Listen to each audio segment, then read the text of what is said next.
Many have been asking whether we should continue to develop non-human minds that could someday probably outnumber, outsmart, make us obsolete, or even obliterate us.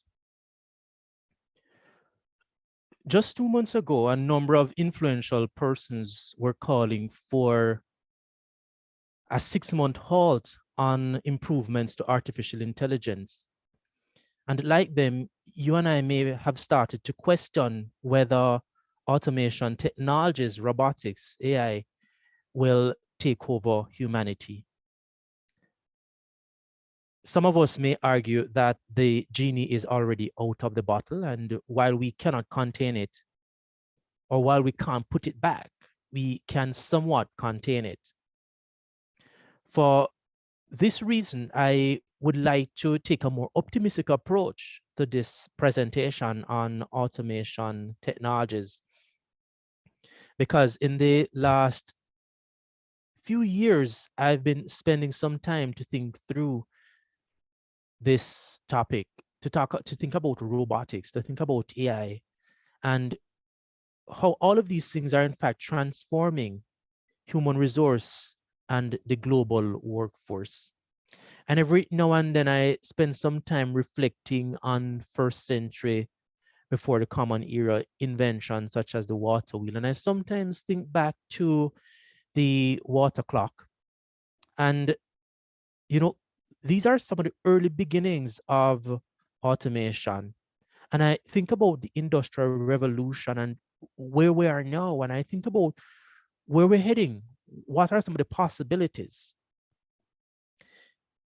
In order to add some context to this presentation, I believe it is fitting that I operationalize the term automation technologies. And so it involves all the processes, equipment, and machinery that enable an organization to operate with less humans, or in some instances, no humans, no input from humans.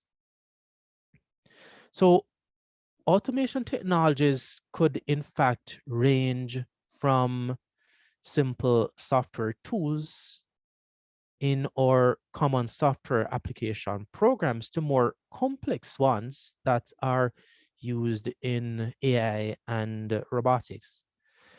And, in fact, many of us remain scared when we hear the term no humans because we think, our jobs are going to be lost. And for some of us, rightly so, because we've seen that machines and technologies are increasingly being used to produce goods and also to provide services. But should we be worried? Probably in part, yeah. But in part, we probably can also, relax. So depending on the lens through which we're looking, I would agree that there are some cause for concern, especially with some of the latest advancements in generative AI. And I want us to go back to that point that I raised earlier, that point about the call for a temporary halt on developments in AI. What many of us have quickly recognized is that we are now having to be rather careful because generation AI based automation technologies could possibly take over and potentially wipe out humanity. So there is therefore that urgent need for dialogue and regulation in the industry. And many could in fact argue that that 6 months halt is probably not good enough or not enough, but at least I think that it provides us a bit of time to catch our breath and to critically think about some of our next steps. And while we contemplate the future, it is useful for us to think about how automation technologies have been transforming and will continue to transform HR across different industries and the workforce in general. In fact, more and more we're seeing the uses in industries such as the automotive industry, construction, agriculture, delivery services, food services, electronics, healthcare, laundromats, retail, warehousing, pharmaceuticals, waste management. And these are just a few of the industries that we're seeing the use of automation technologies. In some industries and in some organizations, more than others, have sought to use automation technologies in different aspects of its operations to include activities that are relevant to HR. And some of these HR related activities could include, but are not limited to, customer service, recruitment and selection. We're seeing uses in onboarding. We're seeing uses also in equality, equity, and diversity. And depending on where you are in the world, there is a lot of push in terms of legislation for EDI, equity, diversity, and inclusion. So organizations in that process of recruitment have had to be thinking a lot more about EDI. We're seeing it in mentoring and development. We're also seeing it in performance reviews and succession management, as well as in compliance. So what I want to do is to take a little bit of time and to highlight some of the specifics in the different areas. So if we're looking at HR customer service, we're seeing that chatbots are being used to respond to HR related queries and provide automated messaging services. And a lot more is in fact happening. But if we, turn the spotlight and look at what is happening or what continues to happen in recruitment and selection, what we're seeing is that AI and robotics continue to allow us to track potential applicants for jobs. We're seeing also where we're continuing to be able to sort email messages, attachments, and the applicants' resumes. Automated systems are ensuring that the applications are complete, and where the applications aren't complete, the system is actually ditching them. AI is being used for pre-written email messages and follow-up replies. And we're also seeing that applicant tracking systems continue to allow for the screening of candidates who are considered to be best fit and meet the profile of the job. Algorithms are reviewing the resumes and generating scores based on predetermined criteria. We're also seeing a continuation of AI being used to better ensure that organization fit and to match the right candidate to the right team and to the right projects. AI and robotic process automation are being used to collect and review resume, extract data, and to post results to pertinent systems at any time. So, a 24/7 operation is taking place. Many of us go home after a certain point in time, but these systems are able to go 24/7, and we can definitely see the implication of some of this.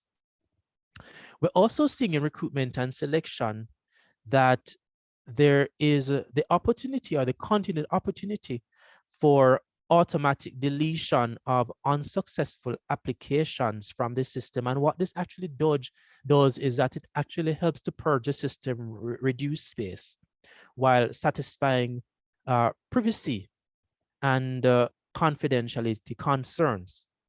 And we're also seeing that robots are triggering date reminders and populating HR systems and storing documents as well. So a whole lot continues to happen in recruitment and selection. Specific to onboarding, we're seeing that robots are acting as onboarding buddies and ambassadors in organizations. And chatbots are providing reliable sets of information about payroll, the organization structure. It's giving information about upcoming events and milestones for new hires. So while there is that personal interaction, there is that interaction with automation technologies for our new recruits. From the perspective of equality, equity, and diversity, we're seeing that AI and robotic process automation are being used to improve equality, equity, and diversity. And it's also lessening bias from a human perspective during the recruitment perspective. And earlier I spoke to the fact that in some countries, the legal environment requires that there is a keen eye, a keen interest for equality, pay, pay equity act, equality act. But there's also the need for equality, probably in terms of employment equity as well and diversity. If we're thinking about still equality, equity, and diversity, we're also seeing that the use of automation technologies is allowing for increased consideration for equity and inclusion that are relevant to designated groups such as women, minority groups, indigenous people, and people with disabilities. AI and robotic process automation continues to help to manage tasks of collecting and analyzing equity and diversity data within the organization, because for some organizations, they have to be tracking where they are in terms of the scores and ensuring that they're having a more diverse workforce. And AI and robotics is in fact helping in that regard.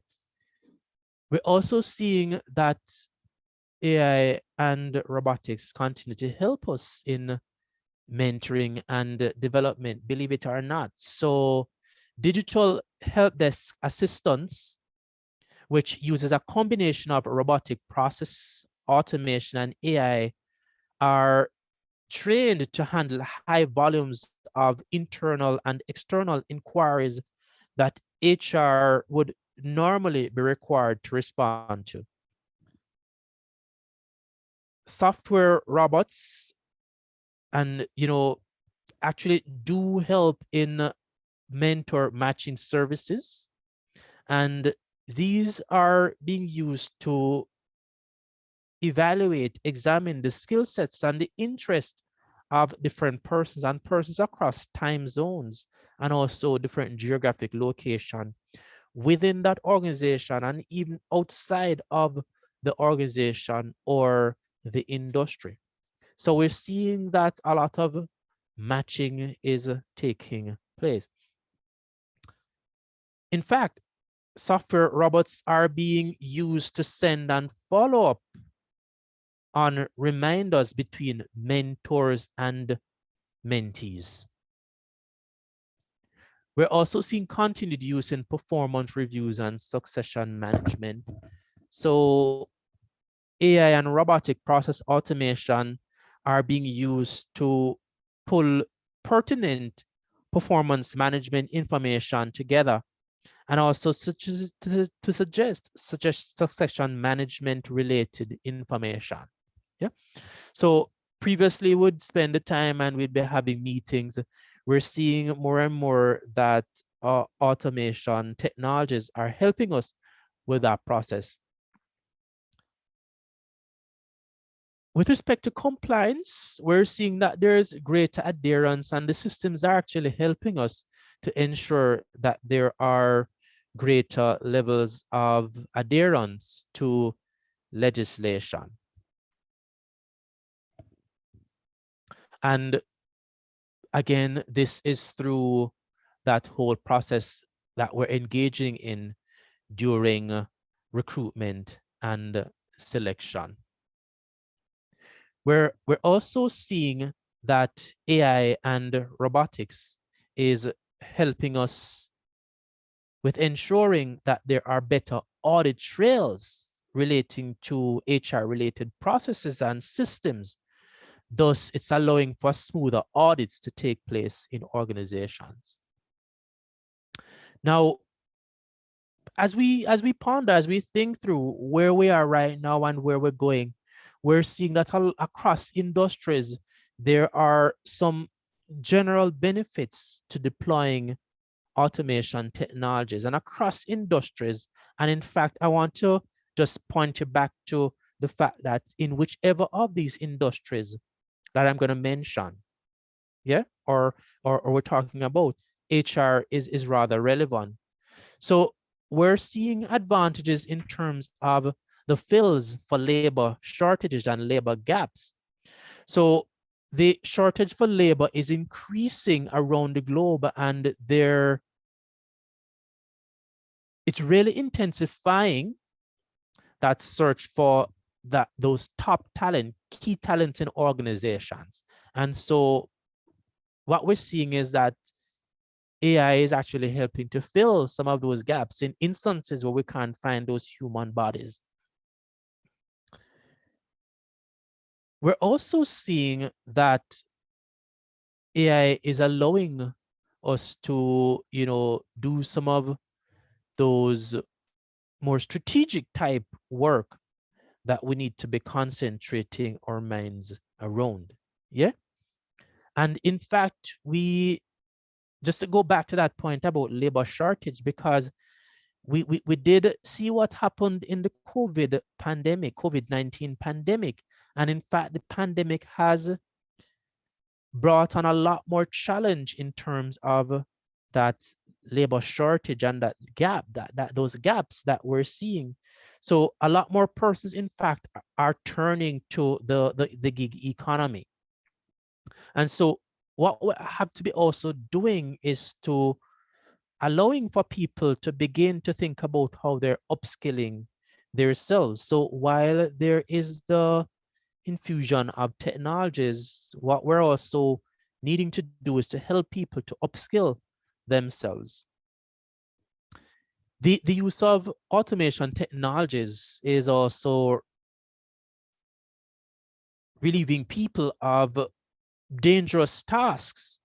And what we're seeing more and more around the globe for our workforce is that employee occupational health and safety rights are changing, and people more and more are knowing their rights, and they're knowing when to say no to dangerous situations and to dangerous tasks.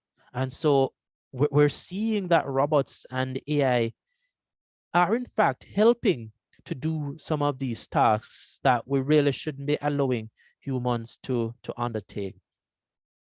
We're also seeing advantages in terms of lessening of biases and prejudices as we go through the processes. And I want to quickly say here, I'm not for any means saying that the automation technologies can't introduce biases, but what I'm saying is that a lessening of the biases. We're also seeing an increase in onboarding and acclimatization for new employees through automation technologies. Because when you're thinking about an organization that has a large number of persons, and in fact, different organizations use different strategies, it's one of the ways to actually get people to be acclimatized until sometimes you are in fact able to meet with them and to have those face-to-face conversations. Yeah. We're also seeing benefits in terms of AI helping to ensure greater compliance, as I'd said earlier, with equity, diversity, and inclusion. Increasingly, we're seeing protection in terms of the natural environment. So AI and robots are actually helping to clean, yeah, places, the oceans, streams, for example, of bottles and a lot of pollutants and wastes that sometimes humans wouldn't wouldn't actually, undertake. We're seeing automation technologies helping us with reduce food spoilage and wastage, significantly reducing physical demanding activities, and also breaking monotony. So there are some tasks that employers will consider really boring and can cause a lot of accidents, and we're seeing more and more that AI and robotics is helping us in that regard. We're also seeing that we're better or greater afforded safety and security within organizations and just generally, right? Improve quality of work life integration, and help in terms of employee well-being. So more and more we're doing uh, remote work, right? But as I'd mentioned before, technologies that are in fact helping to work 24/7s. So we're seeing that it's not all that doom and gloom for us, because the technologies are in fact helping us to improve organizational efficiencies with respect to the management of human resource, information resource, or equipment, as well as or financial resource. Now, one of the things I want to actually point out as I draw closer to the end of this conversation is that we sometimes have to ask ourselves the question, how can HR continue to experiment with different facets of AI and robotic process automations to develop or to deliver value to our organizations? And the answer to this is somewhat clear. It's somewhere out there, or somewhat out there. And while there is a lot of trepidation that the automated technologies could cause huge disruptions to humanities, let us see these as opportunities for development to help us to lessen the effects of global labor shortage. We're seeing more and more where people are deciding to go and do their own thing. But the truth about it too is that people are having less children. So we're having a more aged population, and we're not having the fills as we need to. So what we do know is that in the future, if we're not careful, the shortage for labor could in fact get worse. And so what organizations and HR practitioners now need to do is to begin or to continue the dialogue with different stakeholders and even those who are advancing generative AI. We will also need to continue to harness the power of mixed methods research while we continue to experiment around different facets of the many automation technologies, so that we can in fact continue to deliver the value to the organization that we ought to, and to make the organizations in which we work more effective. So these are some of the thought processes, the contemplations, the reflections that I want to leave with you on this topic of how it is that we can use AI and automation to drive the effectiveness and efficiency within our workplaces.